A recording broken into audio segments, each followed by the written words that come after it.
My memories of the Crusaders start before that. I'm obviously younger watching them playing that, but actually in this gym here, I came down to the academy and came in here as the academy, and a couple of Crusaders were walking past. I was living across the road, and Luke Thornley, our trainer, said, hey, jump under the bench press. There's 60 kgs on it. Jumped under there, got the first couple out, and then number 3 started shaking, number 4 didn't quite do it. Trainer saw it and said, oh, just wreck it, and kind of pulled me to the side and said, hey, have you done any weights? I said, no, I've done nothing. So that's the first memory that comes to mind, especially in this place here. But this is where it all started. This is where the Crusaders used to train out of this gym. She was pretty packed, pretty busy, but we always had that energy in here, and it was driven through the older players. That first week I was named to start alongside Isaac Ross, so it was a weird sensation. Brad Thornton was injured, Chris Jack was the same, so for myself, I didn't think they were going to even get an opportunity that year, but then first game, got that opportunity to play here at home at the old AMI against the Highlanders, and it was made easier for myself because my 2 older brothers were in the team, so straight away I had a bouncing board, people that I could go to. I'd watched them do it the year before.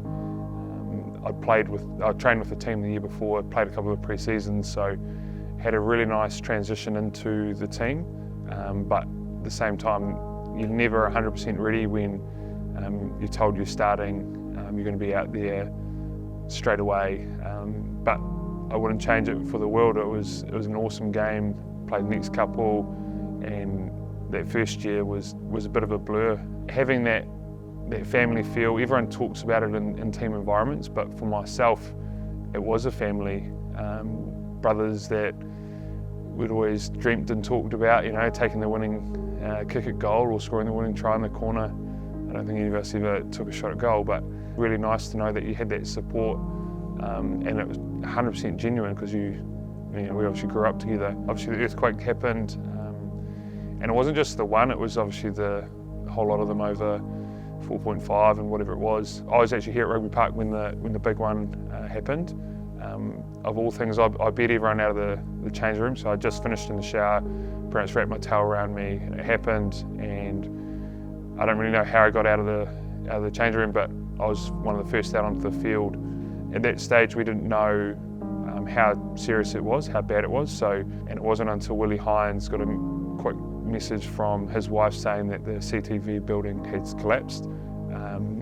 It changed like that. We were just like everyone else. Everyone just wanted to know, were they okay, or their family, teammates.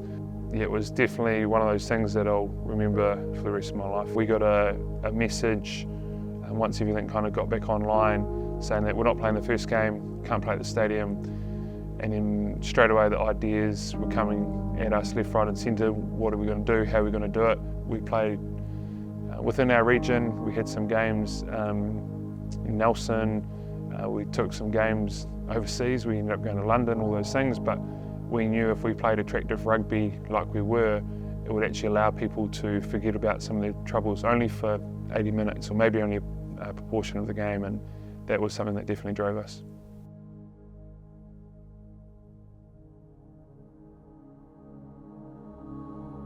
There's some things definitely that have allowed me to have the career that I've had so far, and the biggest thing was some of the mentors I had.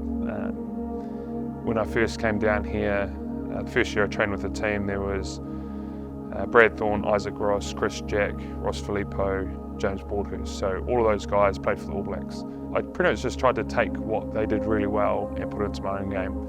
I remember getting a message from some friends at school, and I think I was just turned 21. Hadn't heard from them for a while, and they just texted and said, look, you're living out what you said you always wanted to do. You're playing with those guys that we used to watch, at the fielding hostel, at school, on TV every weekend. And sometimes you're actually standing there in the huddle and you're looking around and you're going, well, this is actually amazing. And yeah, every now and again it does hit you at different times, and sometimes it could be at the most weirdest times. I remember Todd Blackadder was kind of testing me a little bit. he said, you need to stand up in front of the whole team and tell the kickers to get the kick off on the mark. And I'm like, well, that's DC.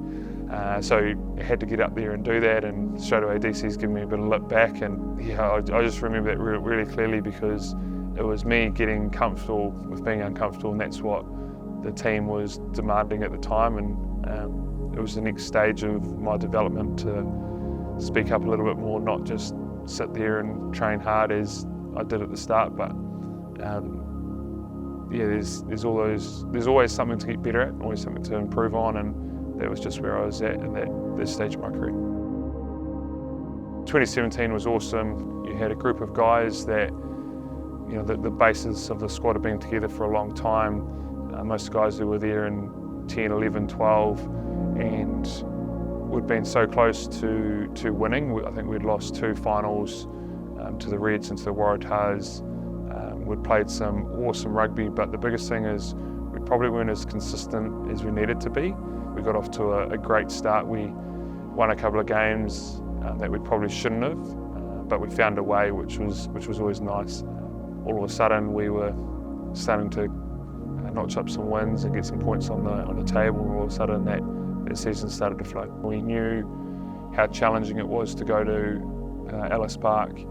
When they beat the Hurricanes, I think most of the team had stayed up the whole night because we'd played here. We all got to the airport, and even though we'd had no sleep, the energy was there straight away. So that was one thing that I look back and go, yeah, we got on that plane knowing that we had great energy and we were definitely in the fight straight away. The last couple of minutes, there's a view that the coaches have shown us in previous years of the back end of just what it actually took. You had people like a Whitelock, most capped Crusader, coming off the bench, and he was gassed after playing 20 or so minutes. And just the desire of the boys to keep getting up, I love watching it because it just takes you straight back to that place of hurt.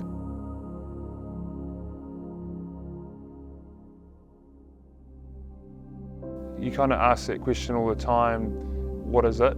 And it's not one thing you can just go, it's that or it's this. But the one thing I will say with trying to answer that question is, it's the people, and it doesn't matter if they've been here for, 14, 15 years and they're a player, or if they've been here for the same amount of time and they're working in whatever role. It's the people, and I think with that, it's not just the people here, it's the people that have been here before that will come back and always give back. So I know when there's a team naming and ex-Crusader will say a few things, it definitely gives the current squad and team a lift and a boost, because they know they're watching from the watchtower, and there's so many other little things that go into it around the competitive edge, the drive, just the history like you said, but I'd say the people is probably the main thing that makes this place what it is. It's a hard place to stay away from, whether that's just as a pure fan, whether it's a different involvement.